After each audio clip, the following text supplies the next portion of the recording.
शाळेची ही शस्त्र हत्यार आहे. आता ह्याच्यामध्ये बघा ही 4 नंबरची ना प्रतिष्ठितसाठी शाळेची ही पहार आहे दगड फोडायला. की तलावामध्ये दगड काढले नाही याचा वापर केलेला. आपल्या घरामध्ये पहार असते ना तिचं वजन किती असतं 2.5 ते 3 किलो. जास्तीत जास्त 5 किलोपर्यंत तेवढं पण नसतं. तिचं वजन किती आहे 50 किलो. आपला एक मावळा आहे ना या पहारीला हातात घ्यायचा आणि एक मावळा 8 तास काम करायचा. आणि विचार करा लोकांची ताकद कशी असेल. आणि अफजगांची विजापूर्ण होता ना इकडे त्या अफजगांमध्ये एवढी ताकद होती ना त्या अफजगान काय करायचा अशा पहारीला हातामध्ये घ्यायचा आणि त्या 2 हातांनी वाकवायचा आणि तिला सरळ करायचा.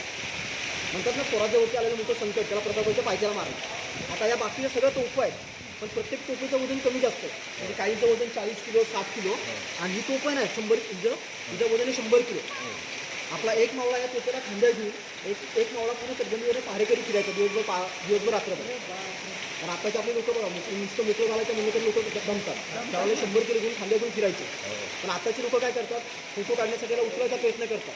आता इथं काय झालेलं आहे काही लोकांच्या पाया पडले त्यामुळे लोकांना इथं ॲम्ब्युलन्समधनं महादेशाला न्यायला लागलं दवाखान्यात. न्यायला वेल्डिंग करून ठेवलं. आता उचलून